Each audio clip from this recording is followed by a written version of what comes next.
My child, listen carefully.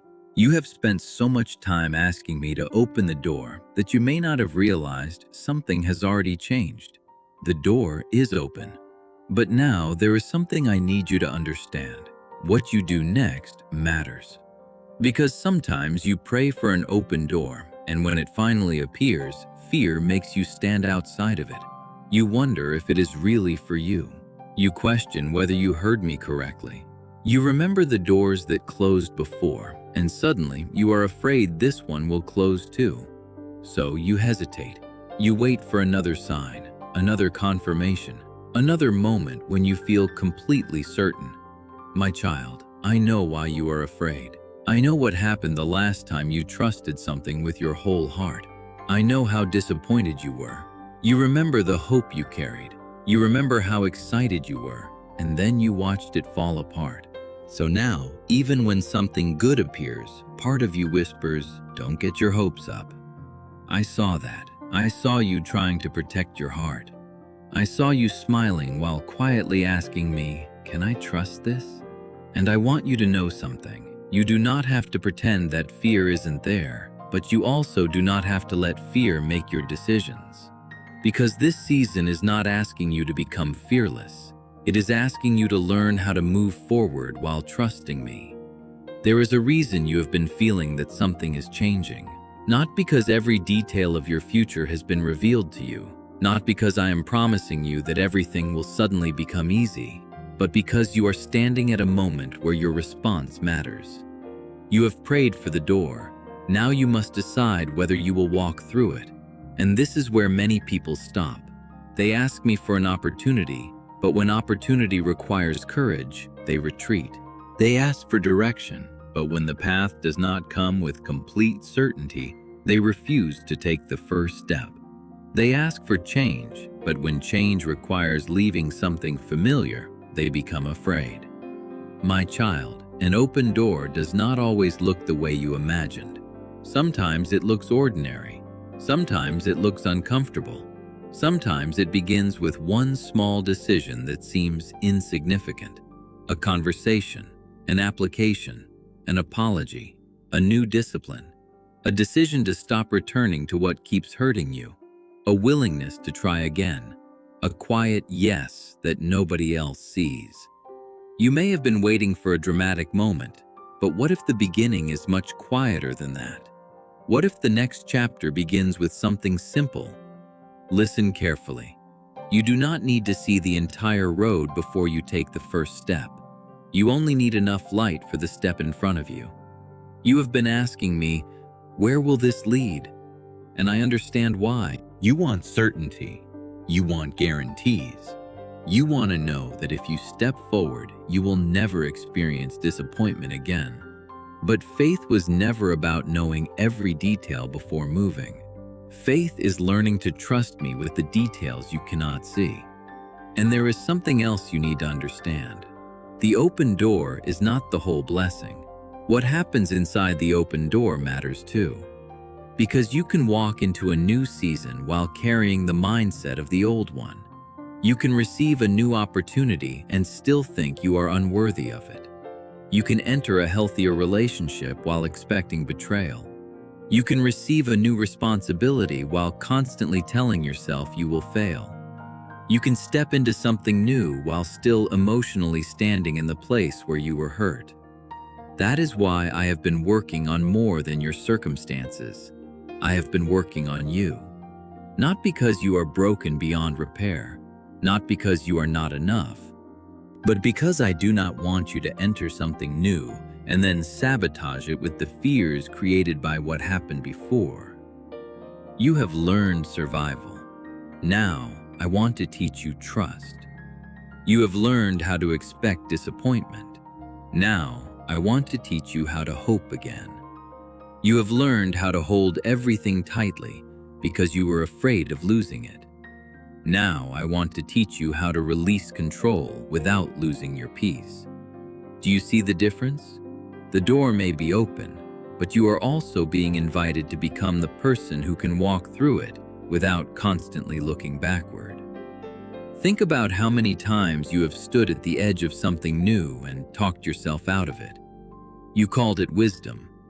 Sometimes it was wisdom, but sometimes, my child, it was fear wearing the clothes of wisdom. You said, maybe this isn't the right time.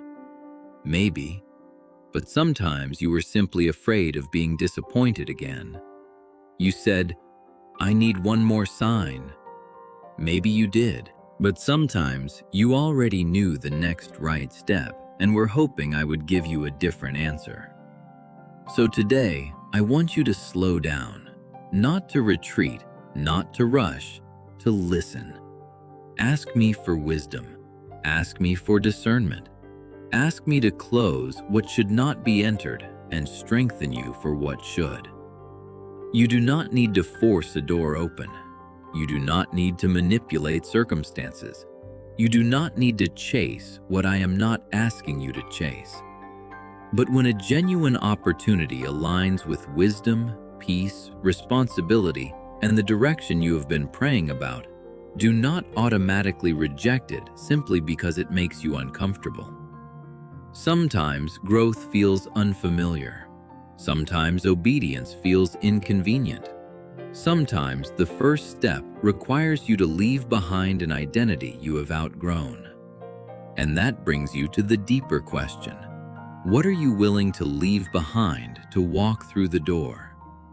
Because you have been asking what you will gain, but I also want you to consider what you may need to release.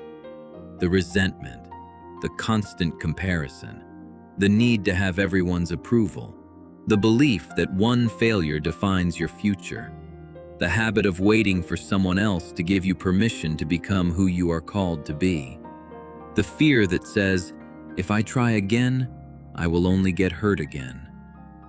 My child, you cannot walk forward while continually negotiating with yesterday. You can learn from it. You can grieve it. You can acknowledge what it taught you. But you cannot build your future by permanently living inside your past. There is something beautiful about an open door. It does not erase the room you just left. It simply proves that the room you were in is not the only place you can live. And maybe that is what you need to hear today. Your last disappointment is not a prophecy about your next chapter. The person who rejected you does not get to define your worth. The opportunity you lost does not mean every opportunity is gone. The prayer that was answered differently than you expected does not mean I stopped listening. And the season that exhausted you does not have to become the identity you carry forever. My beloved, you are allowed to move forward. You are allowed to hope again. You are allowed to believe that something new can exist without pretending that the old pain never happened. And if you are standing at a decision right now, do not make it from panic. Bring it to me. If you are confused, tell me. If you are afraid, tell me. If you are excited, tell me. If you do not know what to do next, be honest with me. You do not need impressive words. You do not need a perfect prayer. Just bring me the truth. And then pay attention to the next faithful step. Not 10 steps, not the entire future, the next one. Because you have been overwhelmed by trying to understand the whole journey, I am reminding you that you were never asked to carry the whole journey today. Just today. Just this step. Just this decision. And there is a second revelation I want you to hold on to. The purpose of the open door may not simply be to take you somewhere. It may also be to show you who you have become. You are not the same person who first prayed for this opportunity. You have survived things you once thought would destroy you. You have learned things through disappointment that comfort could never have taught you. You have become more discerning, more patient, more aware of what matters. You know now that not everything that looks good is good for you. You know that some closed doors were mercy.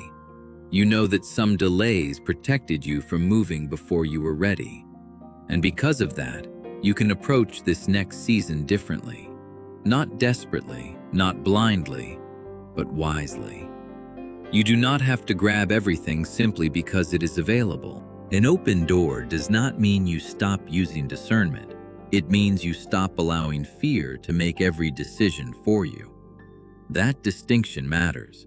I do not want you running through every door. I want you walking with me. There is a difference. So if something is opening in your life, take your time. Pray, think, seek wisdom. Pay attention to the fruit. Ask whether it is leading you toward peace, integrity, responsibility, and growth. And if the answer is yes, do not let the memory of an old door keep you standing outside a new one. You have spent enough time questioning whether you are allowed to move forward. You are. Not because you have earned a perfect future, not because nothing difficult will ever happen again, but because your life does not have to remain frozen around one painful chapter. You can take another step. You can begin again. You can trust me one day at a time. And I know that part of you still wants me to tell you exactly how everything will unfold. I know. But what if peace does not come from knowing the entire future? What if peace comes from knowing who walks with you into it? That is where I want your confidence to rest. Not in perfect circumstances, not in human promises, not in guarantees, in me. The door is open, and what you do next matters because your next step is a response to what you believe. Will you let fear speak louder than faith? Will you keep staring at the door? Or will you ask for wisdom, take the step you can take today, and trust me with what comes after? My child, you do not have to become someone else overnight. You do not have to have everything figured out.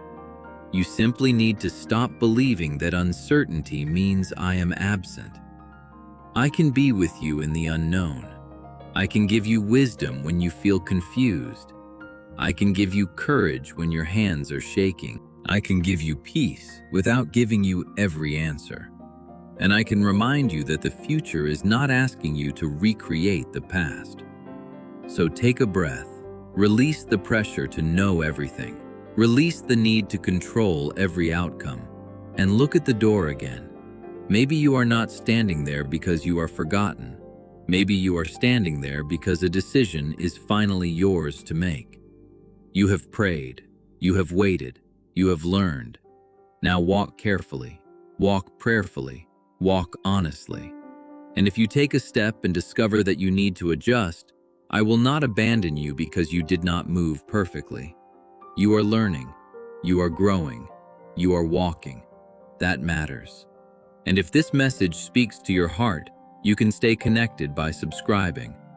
If someone you love is standing at the same kind of door, share this message with them. But before you go, remember this. The door being open does not mean you have to stop listening. It means you can finally stop living as though every door will always remain closed. My beloved, you have spent enough time asking whether there is still a way forward. There is. You may not know every turn. You may not know how the story will unfold. But you can take the next faithful step without carrying the weight of the entire future. Do not let yesterday decide what tomorrow is allowed to become. Do not let fear convince you that uncertainty is a warning to turn back. And do not stand outside a new chapter simply because an old one ended painfully. The door is open. Breathe. Pray. Listen. And when you know the next right step, take it. I will meet you there.